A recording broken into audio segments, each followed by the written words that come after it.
Saludos a usted que nos acompaña a través de la prensagráfica.com en transmisión simultánea a través de Canal 37 en señal abierta y Canal 99 en cable de Tigo. Saludamos también a nuestros compatriotas que como siempre están con nosotros a través de la prensagráfica.com. Con nuestra invitada de este miércoles haremos una reflexión sobre la situación fiscal y el marco macroeconómico de nuestro país, esto a la luz de un informe proyectado de 2013 a 2017 que de alguna manera nos indica cómo se encuentra el país y hacia dónde va o hacia dónde debe caminar en esta materia. Nos acompaña en nuestros estudios desde la sala de redacción de la Prensa Gráfica Luz María de Portillo. Ella es investigadora del Departamento de Estudios Económicos y Sociales de la Fundación FUSADES y que ha constituido pues un esfuerzo alrededor de este informe con otras instituciones. Luz María, es un gusto que nos acompañe, bienvenida. Buenos días, William, un gusto estar en la entrevista. Bueno, para comenzar, Luz María, si nos puede entonces dar un poco el contexto, este informe no es estrictamente exclusivo de FUSADES, ¿no? Participan varias instituciones. Así es, William. A propósito de las dificultades que enfrentan las finanzas públicas y la preocupación que esto genera, se decide conformar un grupo técnico de sostenibilidad fiscal que está integrado por representantes de diferentes instituciones, como la Universidad Dr. José Matías Delgado, la Escuela Superior de Economía y Negocios, ESEN, también participa FUNDE, PNUD y FUSADES. Entonces se decide analizar cómo está la situación fiscal para elaborar un diagnóstico y luego un documento que contiene un marco macroeconómico fiscal de mediano plazo que cubre hasta 2017 con el propósito de analizar cuál sería la trayectoria de la deuda en el mediano plazo bajo varios supuestos. Ahora, es un documento ya elaborado. Claro, ustedes lo presentaron hace algunas semanas atrás, pero esto sirve de insumo para, no sé, se lo van a entregar o ya se lo entregaron al Ministerio de Economía, a nivel de gobierno, digo. En este momento el documento se ha dado a conocer al público, se entregó en el evento y como decía, lo que pretendemos es aportar insumos en la discusión de los problemas que enfrenta la política fiscal del país. Lo interesante es que las 5 instituciones que participamos en la elaboración nos hemos puesto de acuerdo en los elementos fundamentales del diagnóstico de cómo se encuentran las finanzas públicas del país. Ahora es interesante porque habitualmente lo que hemos conocido de FUSADES han sido estudios bueno, el Departamento de Estudios Económicos al que usted pertenece habitualmente hace esos estudios, los análisis, pero ahora ha sido integrado. ¿Por qué entonces deciden hacerlo ahora con otras instituciones? Porque la preocupación es la misma que encontramos en las instituciones y probablemente en otras de cómo ha sido el desempeño de la política fiscal, ¿verdad? Encontramos que pues el país desde hace varios años viene enfrentando dificultades con las finanzas públicas, pero que se han acentuado en los últimos años. Hay una diferencia importante entre los ingresos y los gastos y eso se traduce en déficit altos y en consecuencia en un elevado endeudamiento, ¿verdad? Claro, bueno, vamos por parte entonces, porque me interesa saber esa parte donde ustedes están planteando ahí de ese 3.9% del Producto Interno Bruto en la parte de la brecha fiscal que tiene nuestro país o déficit fiscal para 2012. ¿Eso es lo que ustedes registraron para 2012? En el diagnóstico realmente las instituciones hemos retomado el déficit estimado por el Fondo Monetario Internacional de 3.9% del PIB para el cierre de 2012. En las estadísticas está un poco menos, pero también recordemos que hubo una serie de gastos que no estaban contabilizados en ese déficit porque realmente se pagaron ya en este año, pero realmente la brecha fiscal anduvo por 3.9%. Según el fondo, y la proyección para este año también es cercano a 4%, de acuerdo a la ejecución que se está observando y la perspectiva que se ve para el final del año. Ahora bien, cuando hablamos, quizás para ponerlo un poco más simple, si nos ayuda en esa parte, cuando hablamos de brecha fiscal, para quienes nos están viendo en este momento, ¿qué significa esto? ¿Cómo lo asume? ¿Cómo tiene que asumirlo un gobierno, un ministerio de Hacienda, un ministerio de Economía, el país en general? ¿Cómo tiene que asumir esto cuando se habla de brecha fiscal? Esto es bien importante porque realmente las finanzas públicas es un tema que nos interesa a todos, ¿verdad? el gobierno recibe ingresos, que son los tributos principalmente, los que todos pagamos, los impuestos. También tiene otro tipo de ingresos, pero los importantes son los fiscales, los tributos, y toda la serie de gastos que tiene que hacer para cumplir con sus fines. Entonces lo que observamos es que esa brecha fiscal es la diferencia entre los ingresos y los gastos. Como en una familia, las personas tienen un ingreso en base a un salario y tienen una serie de gastos que realizar de manutención en colegios, etcétera. Entonces, esa diferencia entre ingresos y gastos es lo que en el caso de El Salvador es un déficit. ¿Por qué? Porque hemos venido gastando más de lo que nos ingresa.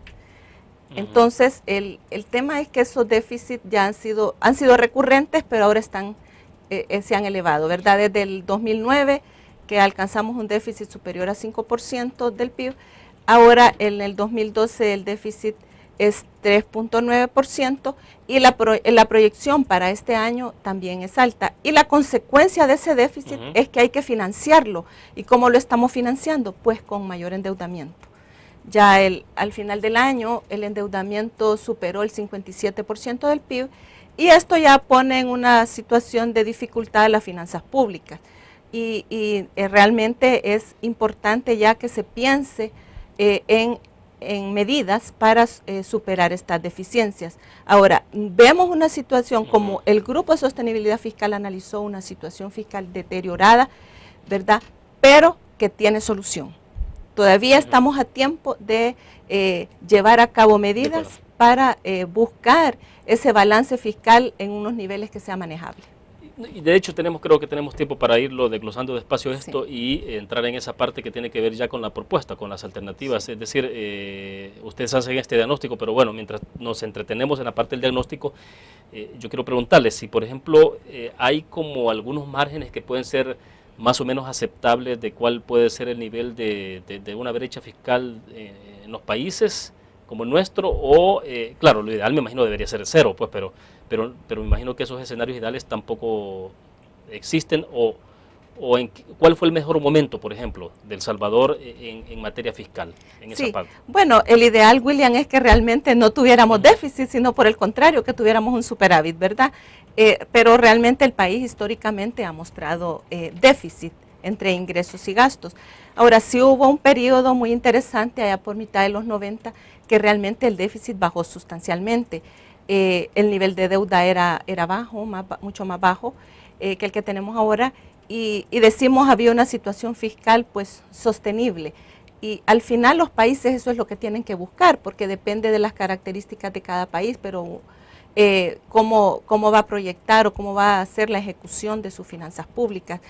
Hay países que trabajan con una meta de déficit cero, ¿verdad? O inclusive de superávit fiscal, ¿verdad? Los países que tienen crecimientos altos, muchos países desarrollados. Obviamente en este periodo hay una crisis, y es crisis de deuda, la que hay, por ejemplo, en Europa, claro, que hemos conocido todo el desencadenamiento que ha tenido esa crisis, pero lo ideal es que ojalá y tuviéramos un superávit. Ahora, reconocemos que eso pues es muy difícil para un país en las condiciones nuestras, sobre todo por el bajo crecimiento que ha tenido el país en los últimos 15 años. Entonces, realmente lo importante es que bajemos ese nivel de déficit.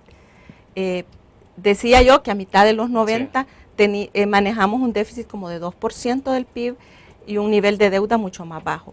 Reconociendo pues que siempre pues habrá necesidad de tomar deuda para hacer proyectos de inversión en infraestructura, etcétera, pero también es importante que la deuda se canalice adecuadamente y no para pagar gasto corriente, que es lo que en parte hemos estado haciendo. Bueno, un poco la inquietud que le planteaba es en términos de si los países, o en el caso concreto de El Salvador, de alguna manera se ha establecido una meta en mantener esa brecha fiscal por debajo de, no sé, un 2%, un 1%, o qué es lo que ha pasado, o es difícil hacerlo, o en función de qué.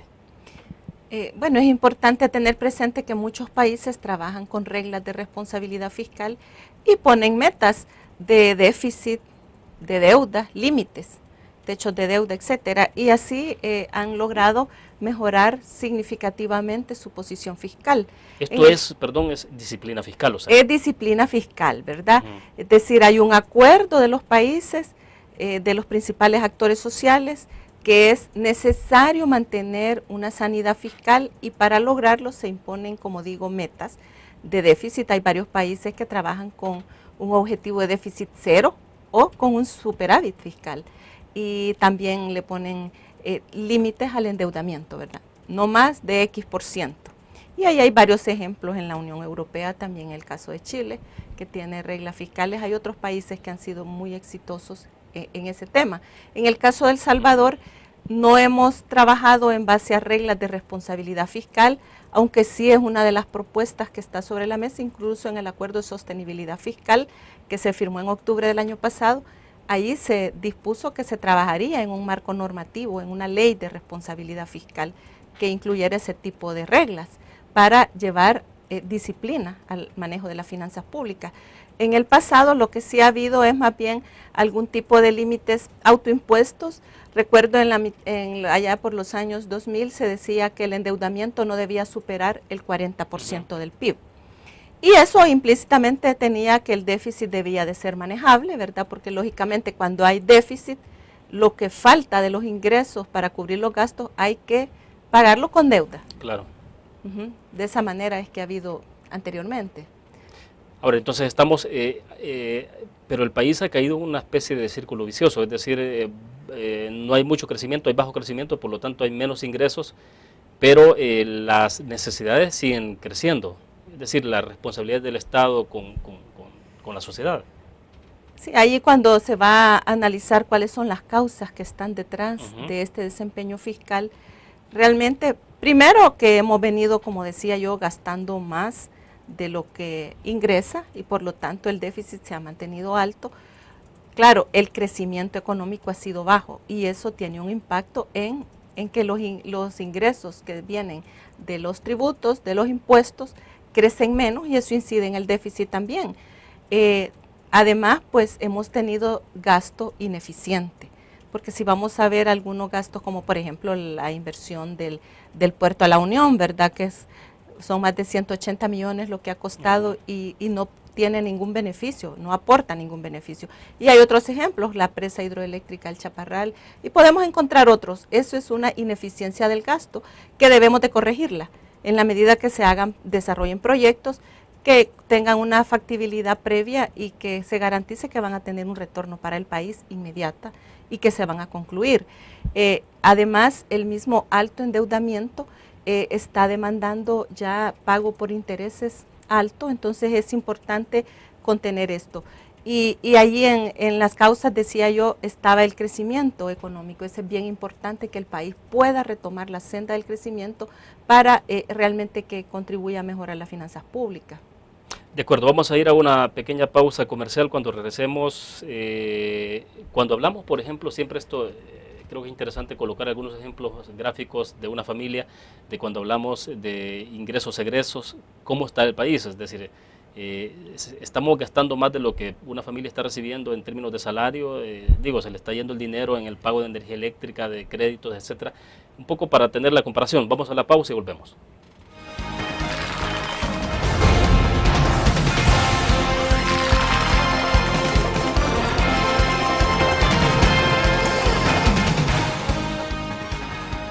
¿Qué es la Ley de Medicamentos? Es una nueva promesa cumplida del gobierno del FMLN que garantiza precios hasta un 60% más bajos en más de 4.000 medicamentos. FMLN, ayudándote a mejorar tu vida. Ingresa gratis a un nuevo nivel de lectura. Desde tu computadora, busca en nuestra página web el link del kiosco LPG. Regístrate y listo. Escoge tu lectura. En tu tablet, iPhone o Android, ingresa a App Store o Google Play. Busca Kiosco LPG, descarga la aplicación y disfruta de todas nuestras publicaciones digitales. Grupo Dutriz, multiplicamos la forma de informarte. Infórmate. Exprésate. Y disfruta tu música. Punto 105, la radio del joven adulto. Infórmate. Exprésate. Y disfruta tu música. Punto 105, la radio del joven adulto. Un graficionado no olvida la historia. Y aunque perdió una y otra vez, no perdió el orgullo. El graficionado se levantó entonando su grito de batalla, respirando gritos de gol y celebrando las épicas victorias. Un graficionado cree en la magia de la camiseta y mantiene viva la ola de fe, porque el graficionado sueña con volver a un mundial. El gráfico lo hacemos por deporte.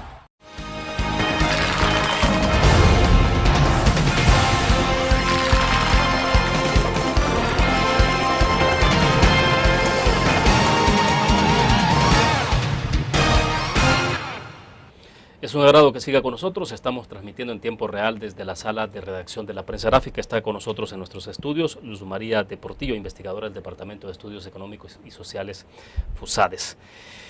Luz María, nos quedamos un poco en la parte de cómo aterrizar esto en términos de comprensión, ¿no? De que sea un poco también educativo. ¿Qué significa? ¿En qué estado está el país? Si lo ubicamos en una familia donde, digamos, papá y mamá trabajan, tienen sus ingresos, pero tienen sus gastos. ¿Cómo se puede dibujar ese escenario? Sí, William. Bueno, en el caso de las finanzas públicas de un país se pueden asimilar a realmente el manejo financiero de un hogar. En la medida que nosotros en nuestra casa tenemos nuestro salario, es nuestro ingreso de un hogar, de papá y mamá, y tenemos que hacer gastos, pero nuestros gastos son acorde al nivel de ingresos si somos disciplinados. Ahora, si somos indisciplinados, empezamos a gastar en cuestiones que no necesitamos, en gastos superfluos, y de repente ya no nos alcanza el ingreso y tenemos que endeudarnos, recurrimos a la tarjeta de crédito. Y puede llegar un momento que si la indisciplina sigue, no vamos a poder pagar las deudas, ni siquiera los gastos básicos, como puede ser salud, alimentación, educación, etcétera. Pues de igual manera, en un país, si se está gastando más de lo que ingresa y eso transcurre mucho tiempo y se están realizando gastos ineficientes, como los que ya hablábamos de inversión, que no produce un beneficio inmediato, pero también gastamos en bienes y servicios que no son tan necesarios o lo hacemos de manera ineficiente. Caso, por ejemplo, en el país que se gasta en subsidios, pero buena parte de esos subsidios en ciertos rubros los reciben personas que no los necesitan, personas que son de altos ingresos. Caso del agua, caso de la energía eléctrica, este subsidio de consumo de 200 kilowatts y más. Hay un estudio reciente del BID que demuestra esto, pero también gastamos en viaje, gastamos en propaganda y otros temas que realmente no son tan necesarios. Igual, si seguimos en esta trayectoria, no vamos a poder en algún momento pagar la deuda ni tampoco atender las necesidades de la población. En ese sentido, las finanzas públicas, el manejo es muy similar al de un hogar, ¿verdad? Ahora, pero usted en el hogar incluso puede adquirir un préstamo, es decir, y no necesariamente lo adquiere porque ya no tiene recursos, sino que lo necesita para, no sé, puede ser un poco para inversión productiva, si le podemos llamar. O sea, sí hay márgenes en los que usted puede endeudarse, ¿no? Pero pregunto, es decir, una cosa es que uno puede endeudarse para pagar el recibo de la energía eléctrica que le llega todos los meses, y otra es que lo puede utilizar, no sé, para la colegiatura o quizás, o más bien para, no sé, un vehículo o un negocio, digamos. Sí, una familia disciplinada realmente procura cubrir sus gastos de vida con los ingresos que normalmente tiene, ¿verdad? Y recurrir a un préstamo para hacer una inversión, ¿verdad? En algún bien duradero, un vehículo, o quiere comprar algún enser del hogar, para eso se endeuda. E igualmente en los países, ¿verdad? Deberíamos de estarnos endeudando para hacer gastos de inversión, para construir obras de infraestructura que mejoren las condiciones para que el país pueda crecer más, por ejemplo, o construir hospitales, etcétera, pero no para cubrir gasto corriente, como por ejemplo remuneraciones, subsidios, etcétera. Esa es la realidad que tenemos en este momento. En este momento hemos tenido un nivel de endeudamiento en donde cierta parte de la deuda se canaliza a pagar gastos corrientes como estos, ¿verdad? Salarios, bienes y servicios o subsidios. Ahora, y le sigue aumentando la deuda, usted tiene que pagar una cuota más alta por ese préstamo, más intereses, pero si no lo detiene, eso puede ser peligroso para cualquier país y un hogar y lo mismo, ¿no? Claro, la deuda puede hacerse insostenible y eso significa que ya no se puede pagar porque los intereses han subido, el gasto por intereses, ya en el país pagamos más de 500 millones anuales en intereses y en la medida que nos vayamos endeudando, realmente el pago de esa deuda resta ingresos como para poder cubrir otras necesidades sociales en el país. Entonces, lo que necesitamos es realmente buscar una disciplina fiscal que nos permita mantener un déficit que pueda ser sostenible en el tiempo la deuda pública. Ahora, entonces, uno de los caminos para ir saliendo de esto es aumentar el crecimiento de la economía. Sí, eso es como bien importante, que en varios ámbitos, ¿verdad? Uno es el fiscal, que realmente para que las finanzas públicas sean sostenibles necesitamos crecer más, ¿verdad? Y que ese crecimiento sea sostenible. Ahora, y cuando hablaba del caso de que se gasta mucho, por ejemplo, en subsidios, usted puede tener una opción ahí de hacer un esfuerzo por focalizar el subsidio. Sí. Pero en el país uno de los principales problemas es ese, ¿no? Sí. La focalización, ¿cómo se ha hecho el trabajo de focalización o no hay focalización? Quizás cuando uno ve los diferentes rubros de gasto y los analiza en el tiempo entre 2007 y 2012, por ejemplo, qué tipo de gastos son los que han aumentado más en términos del PIB. Y uno observa que lo que más ha aumentado es las remuneraciones y las transferencias corrientes, que es donde se incorporan el gasto de subsidios. Pero como digo, lo que ocurre en la práctica es que buena parte de esos subsidios los están recibiendo población, grupos poblacionales que no los necesitan, de más altos ingresos, como los ejemplos que ya mencionábamos anteriormente. Entonces, sí han habido esfuerzos, ¿verdad?, con el tema del gas, que digamos ha sido lo positivo, que ya se eliminó el tema del contrabando que se tenía antes, sí, por el sistema. Ahora, según ese estudio del BID, hay espacio todavía para seguir focalizando los subsidios. Y lo importante es que lo reciba la población más vulnerable, la población más pobre del país. Y de esa manera el gasto fiscal va a ser eficiente. Ahora, el ejemplo quizás tengo la impresión que más confirmaría la hipótesis de que hay subsidios que no se están focalizando bien, tiene que ver con el transporte. Le comentaba hace algunos minutos, por ejemplo, el hecho, me decía el representante de la empresa Subes, que está incorporada en este trabajo, en este esfuerzo por el pago con prepago, ¿no?, del transporte público a través de la tarjeta electrónica, que incluso ese mecanismo, si se pudiera establecer a nivel nacional, podía facilitar para que el gobierno focalizara el subsidio al transporte y no hacerlo de la manera que se hace ahora, que se le da al dueño de la unidad. Sí, efectivamente, de esa manera en este momento tenemos subsidio generalizado para todo el que usa el transporte. Y ya orientándolo de la manera que usted me comenta, ya sería focalizarlo en aquella población que es más pobre, que es más vulnerable y que necesite ese apoyo del Estado. Ahora, esta parte de subsidios son como medidas, o sea, si habría que tomar 3 grandes medidas, ¿cuáles podrían ser en términos de prioridades para poder reducir la brecha fiscal? Quizás es bien importante que se lograra un acuerdo amplio en el país de que permita mantener un déficit que sea sostenible y en el mediano plazo bajar el nivel de endeudamiento.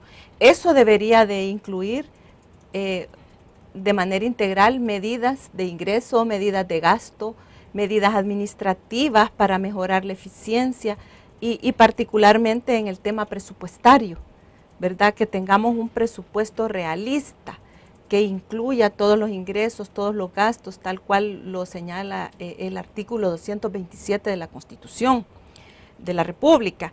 En esa medida vamos a mejorar la situación fiscal. Ya en las condiciones que está el país, claro, no hay crecimiento de la economía, no hay mucha actividad, por lo tanto eso implica reducción en los ingresos fiscales del gobierno, no de Hacienda. Digamos que crezcan menos. Crezcan menos, de acuerdo, pero ¿hay en algún momento determinado una tentación en los gobiernos a incrementar los impuestos, es decir, la renta, IVA? En la condición que está el país, debo entender que, bueno, ha habido incremento de impuestos, ¿no? O sea, se ha ido incrementando el número de impuestos por diferentes rubros. No se ha llegado todavía a considerar un aumento en el impuesto al valor agregado, pero se puede llegar a esas condiciones. Sí, como decía anteriormente, tal cual está la situación de las finanzas públicas, realmente amerita que se haga un análisis integral. Y como comentábamos anteriormente, hay ineficiencias en el lado del gasto que hay que corregir como país. Debemos de pensar en medidas administrativas, debemos de pensar en medidas de ingresos y allí pueden haber varias opciones. Analizar aquellas que en la situación macroeconómica que atraviesa el país sean las más convenientes y hacer un escenario de mediano plazo que realmente permita bajar el déficit de ese casi 4% a un nivel manejable y el endeudamiento en el corto plazo que se estabilice y en el mediano plazo que se pueda bajar la deuda. Decía el documento del Fondo Monetario Internacional que entre las recomendaciones de ellos es que la deuda llegue a niveles cercanos a 40% del PIB allá por 2020. Sí. Ahora, pero el país puede descartar la posibilidad de incrementar más esos impuestos por la vía de la renta o impuesto al valor agregado, porque el Fondo Monetario Internacional hace un poco más de un mes, creo que fue, advertía de eso, de la necesidad de que el país pudiera caminar por la ruta de un aumento en el impuesto al valor agregado, del 13 al 15 o al 16%. Pero bueno, estamos en un contexto electoral y no creo que nadie de los partidos políticos quiera entrar en esa dinámica, pero se puede buscar otros mecanismos antes de llegar a aplicar un incremento, que eso tiene un efecto directo en toda la población. Bueno, hay también, decía yo, medidas administrativas y ahí nos referíamos a que se cierren espacios para la evasión, para la elusión, que se amplíe la base tributaria y eso significa que trabajar un poco con todos los grupos poblacionales que en este momento no tributan. Aquí el sector informal es muy amplio, que es una manera de aumentar los ingresos fiscales, ¿verdad?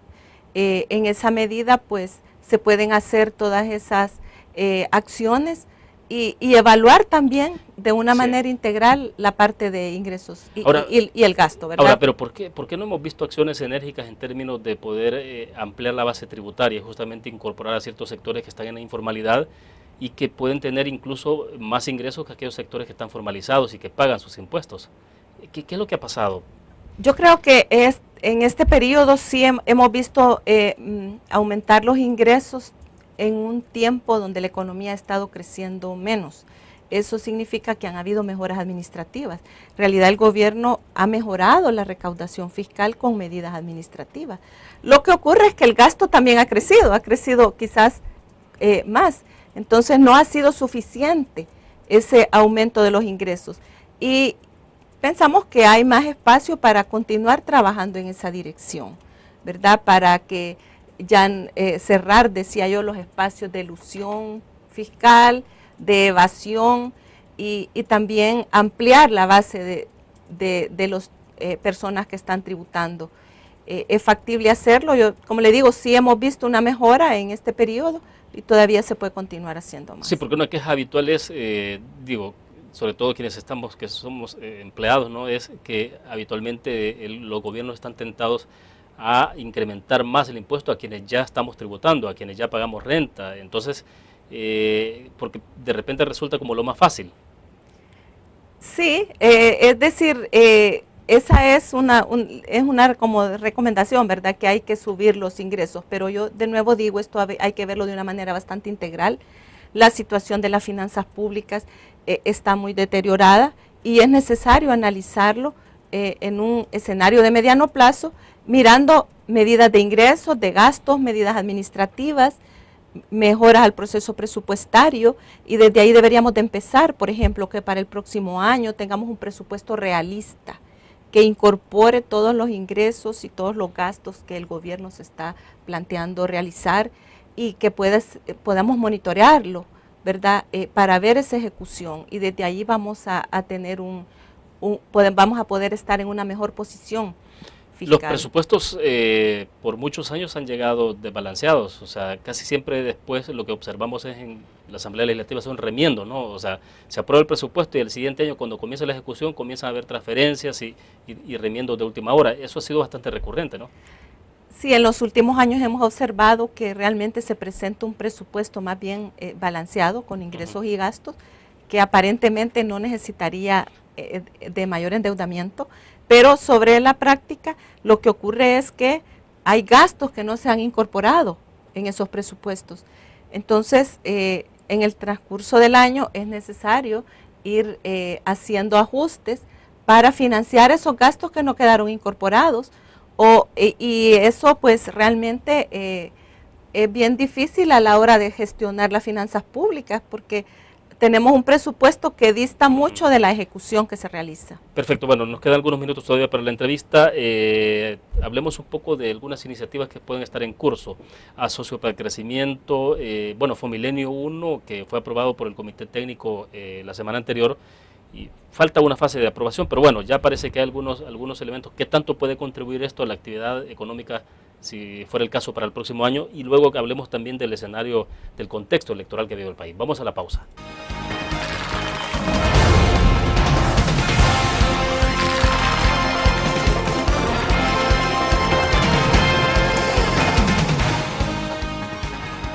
¿Qué es la Ley de Medicamentos?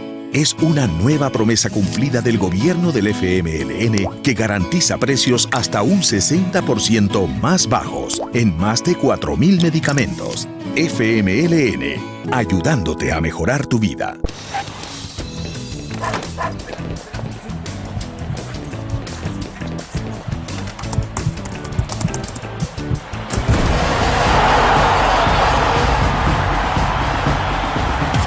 La pasión del deporte la vives también en elgráfico.com, el sitio deportivo más completo de El Salvador, con la información actualizada y resultados minuto a minuto de los partidos en juego.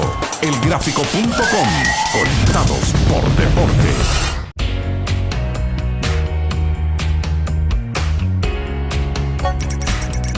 Cada momento, donde quiera que estés, te damos el mejor contenido en diferentes plataformas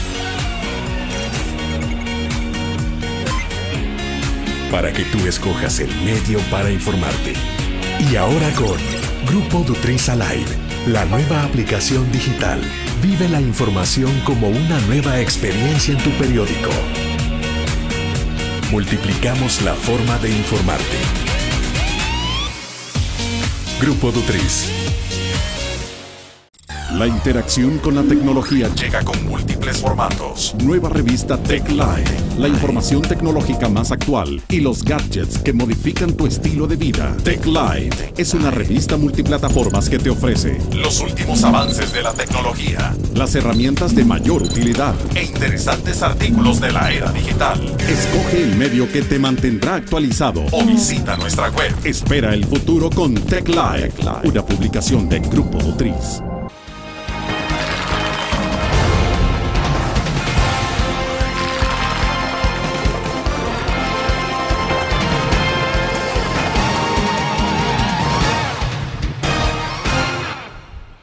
Luz María, antes de pasar a esta parte de algunas iniciativas que están en camino,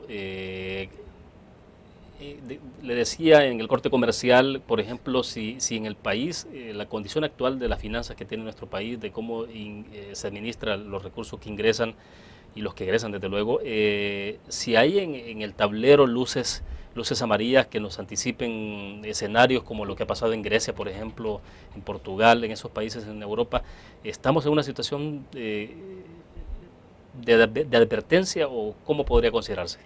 Sí, el análisis que hace el Grupo de Sostenibilidad Fiscal es que la situación de las finanzas públicas está delicada y que debemos de actuar pronto.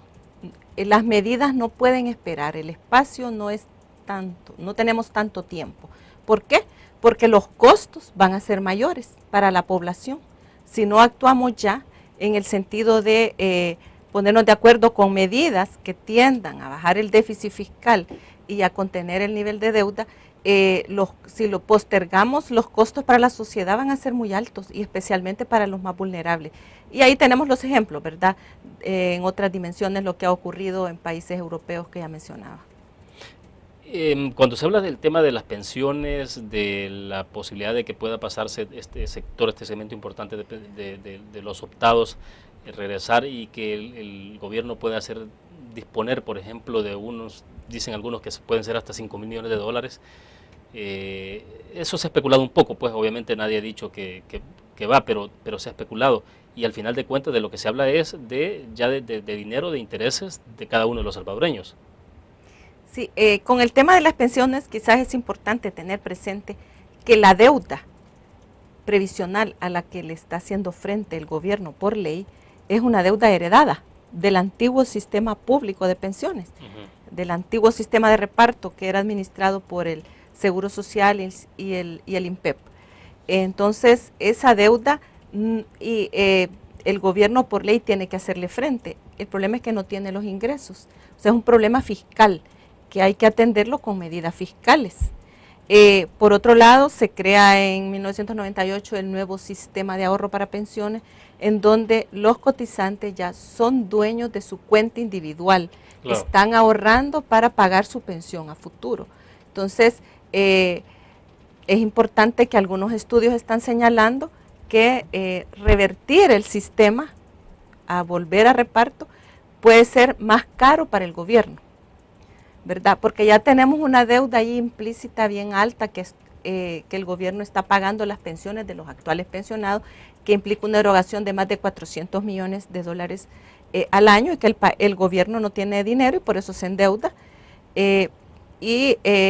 Por otro lado, los fondos de pensiones están siendo, digamos, perjudicados porque con ese financiamiento viene de los fondos de pensiones y le remunera una tasa de interés muy baja, ¿verdad? Que anda como por 1.3% porque es LIBOR 6 meses más 0.75 puntos base.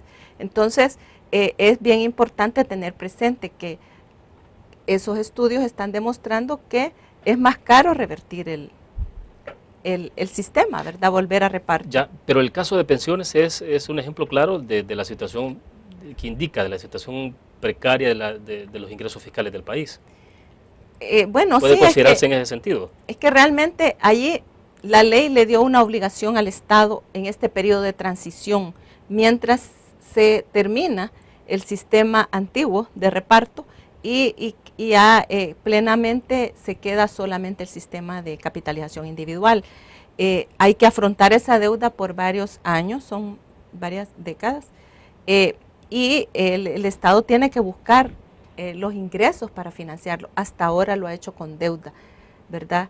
Desde el 2001 que se agotaron las reservas que se tenían para el pago de esas pensiones, se ha venido pagando con deuda. Entonces, se debe de buscar cuáles son los mecanismos, digamos, mejores para atender esa obligación del Estado. Pero sí es importante tener presente que esa es una deuda heredada. El nuevo sistema tiene deficiencias que se han señalado, pero hay que abordarlas de otra manera. No es una deuda que viene del nuevo sistema, ¿verdad? Ahora, pero entonces eso hace que sea prácticamente imposible que se aplique una medida de esa naturaleza, del segmento de los optados, regresarlos a un sistema. Lo que se ha señalado es que eso es aumentar esa deuda que ya tiene el Estado. O porque recordemos que ahora quienes están ahorrando en los fondos de pensiones, realmente la cotización, lo que es el ahorro para pagar las pensiones futuras, ahora, pero perdone, eso sumado a la rentabilidad. Sí, pero una medida de este tipo le podría resolver en lo inmediato el problema que tiene, de disponer de ciertos recursos. Pero lo que sucede es quizás... que el Estado se va a comprometer a pagar esas pensiones. O sea, la deuda implícita le va a aumentar, ¿verdad? Entonces, no podría, es decir, hay que analizar eso, cuál podría ser la solución, pero lo que sí se ve en algunos estudios es que ese tipo de medidas aumenta la deuda que ya el Estado tiene, que es abultada. Lo que estaría haciendo es aumentando esa deuda por el pago de esas pensiones, porque si las personas se devuelven al sistema de reparto, el Estado asume el compromiso de pagar la pensión. Sí, porque no estamos hablando de que hay un borrón y cuenta nueva y que entonces la persona pierde lo que dejó de... No, los derechos de la persona lo va a mantener y al final, cuando de su vida laboral, va a tener derecho a una pensión. Entonces, ¿quién se la va a pagar es el Estado? Bueno, ahora hablemos entonces de estas iniciativas que pueden verse en el mediano, en el corto, mediano plazo en el país. Asocio para el crecimiento, esto de los asocios público-privados, esas iniciativas, si pueden generar algún impacto directo en la actividad económica del país y cambiar un poco el escenario. Claro que sí, es muy importante que como sociedad generemos ese entorno positivo para que aumente la inversión y haya más empleo y mejore la condición de todos.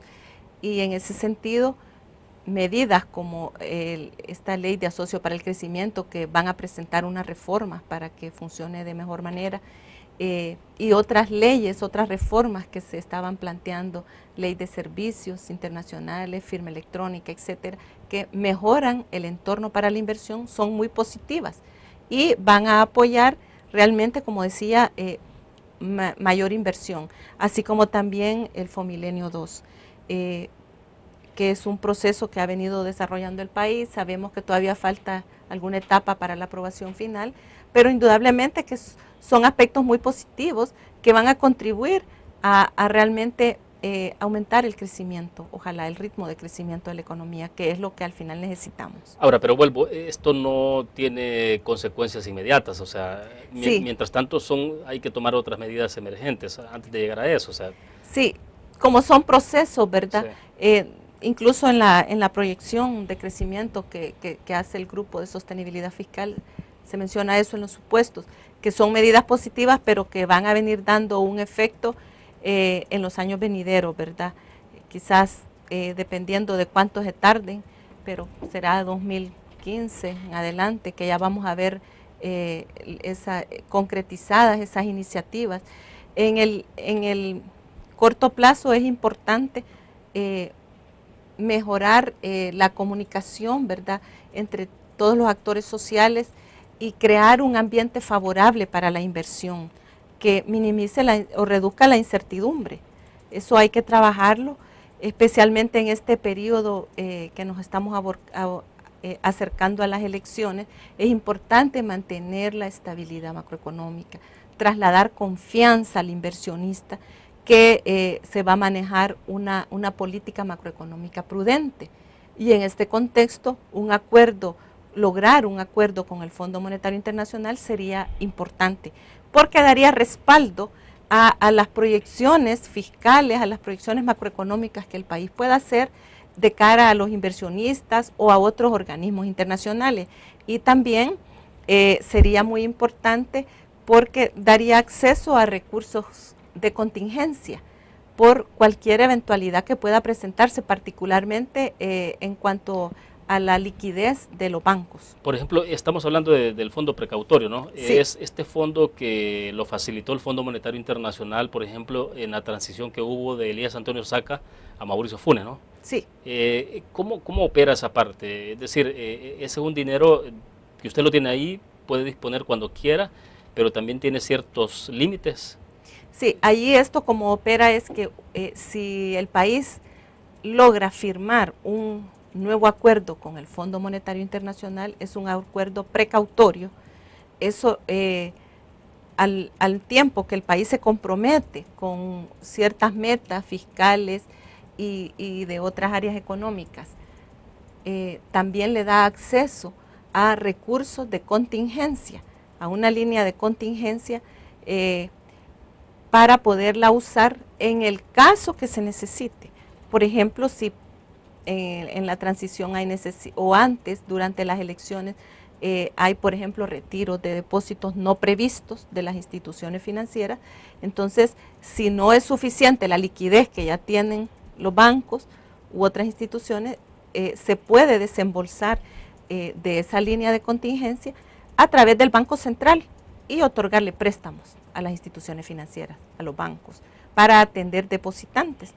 Entonces, por eso es interesante este tipo de acuerdos, porque realmente traslada más confianza de que ante cualquier eventualidad hay disponibles, ahí en aquel momento era cerca de 800 millones de dólares esa línea de contingencia, que se podrían usar ante una eventualidad de retiros de depósitos no previstos y que no se puedan cubrir con los recursos líquidos o los activos de mayor liquidez que ya tienen los bancos. ¿Y en el fondo precautorio de 2009 hubo necesidad de hacer uso de ese fondo o no? No, no hubo necesidad, porque recordemos que en 2009 también se adoptó una medida que ahora se ha adoptado de incrementar la reserva de liquidez que los bancos tienen depositada en el Banco Central. En el 2009 fue 3%, ahora se ha decidido en 2% el incremento, y es nada más que una precaución, una medida precautoria. Por si hay alguna necesidad de recursos para atender depositantes, entonces se tiene suficiente liquidez.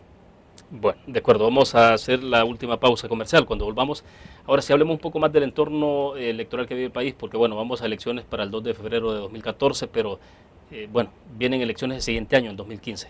Vamos a hablar de eso después, porque creo que es importante en la parte de predictibilidad, en la parte esto de la seguridad jurídica, la incertidumbre que genera también. Sí. Hacemos la pausa comercial.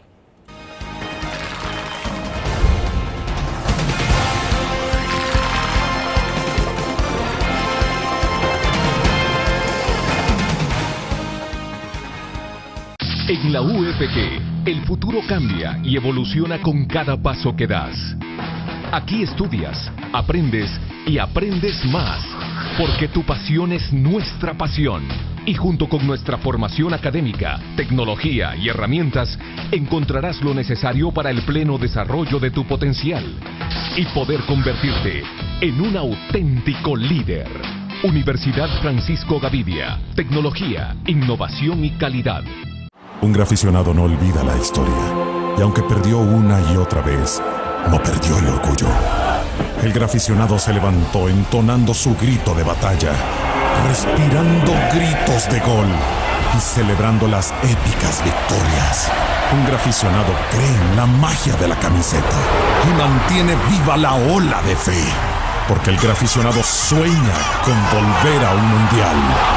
El gráfico lo hacemos por deporte. Infórmate. Exprésate. Y disfruta tu música. Punto 105. La radio del joven adulto. Cada momento, donde quiera que estés, te damos el mejor contenido en diferentes plataformas, para que tú escojas el medio para informarte. Y ahora con Grupo Dutriza Live, la nueva aplicación digital. Vive la información como una nueva experiencia. Multiplicamos la forma de informarte. Grupo Dutriz.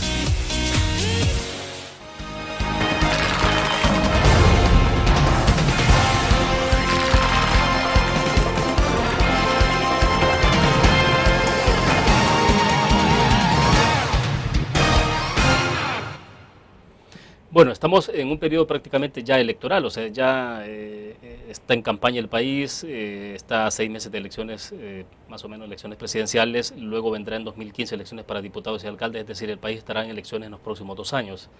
El tema es si En ese contexto, ustedes, digo, en este análisis que han hecho, han planteado la posibilidad de que haya un acuerdo de los partidos, o al menos de los candidatos presidenciales, de entrar con más seriedad sobre estos temas, de tratar de que no haya tanta volatilidad, aunque siempre está presente cierta incertidumbre, ¿no? Sí, William, realmente lo que hablamos es de que es importante preservar o mantener la estabilidad macroeconómica en periodos de mayor incertidumbre, que se dan cada 5 años que tenemos elecciones y en menor medida, porque las elecciones presidenciales sí hay más incertidumbre que en otros tipos de elecciones, como de diputados, alcaldes.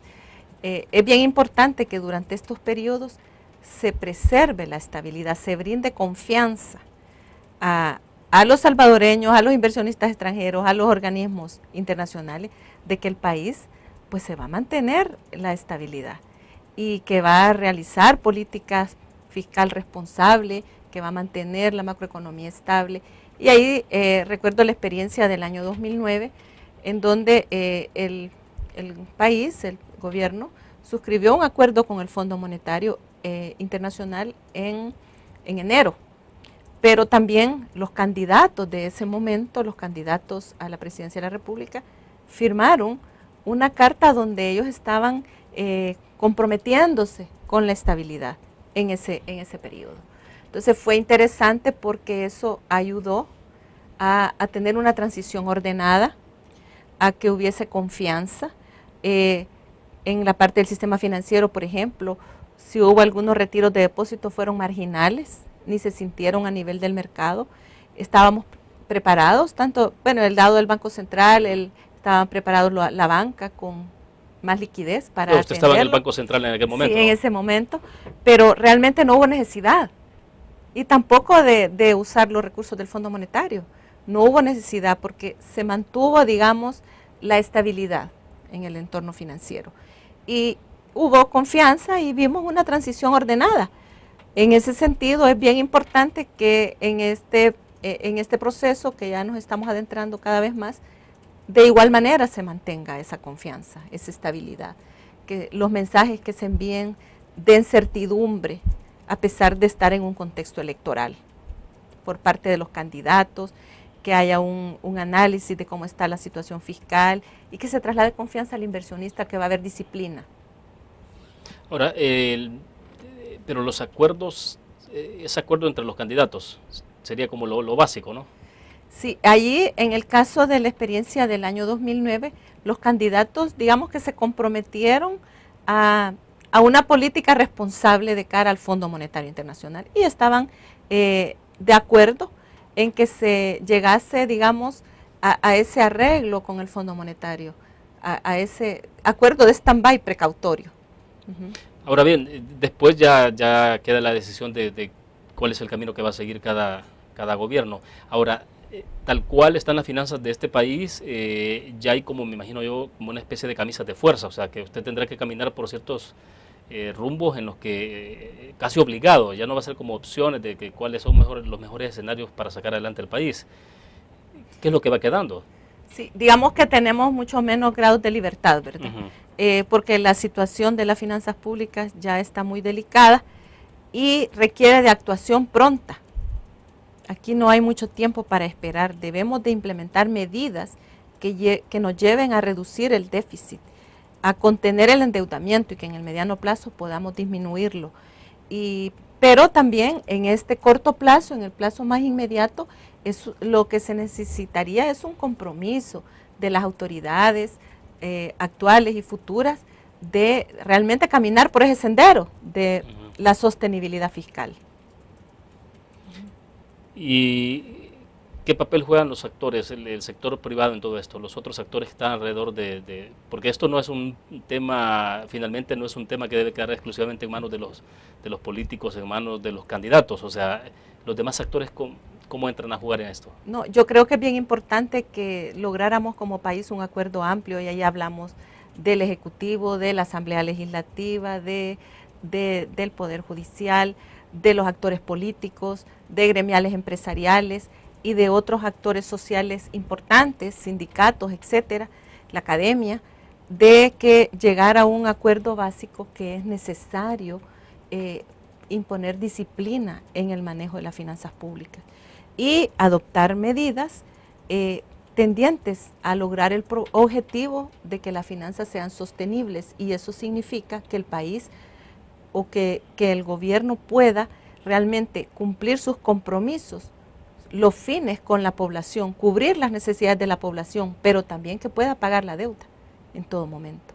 Entonces es bien importante que ojalá hubiese una participación amplia y que lográramos ese acuerdo, y además que trabajemos por el crecimiento económico, que haya un acuerdo de facilitar el entorno para hacer negocios, para facilitar mayores niveles de inversión y que haya más creación de empleo. ¿No tiene ninguna viabilidad la posibilidad de que el país se declare el concepto, no sé, como en quiebra? ¿El default? Sí, el default, ¿eso es posible? Bueno, digo esperemos... que alguien lo adopte como una decisión, o sea, ¿o no? Esperemos que eso no ocurra, ¿verdad? Porque los países que ya entran en un default, la crisis es muy fuerte, y vimos el caso de Argentina, en donde los que pierden más es la población, ¿verdad? Perdieron los depositantes, hubo problemas para pagar las pensiones, los salarios de los empleados públicos, y hemos visto casos de Grecia, Chipre y otros ejemplos en Europa, de países que han tenido problemas serios para el pago de su deuda. En el grupo de sostenibilidad fiscal pensamos que estamos a tiempo de implementar medidas para evitar que lleguemos a un momento tan crítico como ese. Pero pasa por lo que, digo, en la reiteración, pasa por un acuerdo, casi de un acuerdo de nación, ¿no? Y eso es lo que es la parte en la que uno observa con bastante escepticismo, o sea, qué tanta disponibilidad hay en el país de todos los actores de poder entrar en esta fase. O sea, no sé, va a esperar que el agua llegue finalmente. El expresidente del Banco Central de Reserva decía que estábamos con el agua al cuello casi llegando a la nariz. O sea, no sé a estas alturas de cómo estará el país. Sí, encontramos que una situación fiscal muy deteriorada, como decía al principio, pero sí pensamos nosotros que todavía se pueden implementar medidas para evitar que la crisis se profundice y que vaya a golpear más, y particularmente a los grupos poblacionales más pobres, a los más vulnerables, porque al final los costos le impactan a todos, pero más fuerte a los más débiles. Entonces, debemos como país realmente ya ejecutar medidas, implementarlas. Pero ¿no sienten ustedes, perdón, de que de repente en eso se está arando en el mar? O sea, yo creo que es importante que las finanzas públicas es un tema de todos, porque al final los servicios públicos que recibimos se pagan con nuestros impuestos. Claro. Entonces debemos de involucrarnos amplios grupos de la población para ver cómo está el desempeño fiscal y pedir rendición de cuentas también y ver hacia dónde vamos. Y ese es uno de los objetivos también del grupo de sostenibilidad fiscal, ¿verdad? Tratar de dar a conocer cómo está la situación fiscal del país y evitar que lleguemos a una crisis. El informe que han elaborado, el documento que han elaborado, ¿se le va a entregar a los candidatos o han tomado alguna decisión de cómo hacerlo llegar a los partidos? Sí, se estaba pensando en ese tipo de acercamientos, ¿verdad? Para que realmente se considere el planteamiento del grupo, el análisis que se ha hecho, y que los candidatos también, a la hora de hacer sus propuestas a la población, tomen en cuenta cómo está la situación fiscal y puedan ser propuestas más realistas. Bueno, lo importante también que le da fuerza, me imagino, el hecho de que hay varias instituciones, no solo es una, ¿no? Eso es. Sí, es un grupo, así es. Bueno, se nos agotó el tiempo. Luz María, gracias por estar con nosotros. Un gusto, muy amable. Un gusto, William, gracias. Bueno, terminamos de esta forma la entrevista en línea. Gracias a ustedes que nos acompañaron. Que pasen un buen día.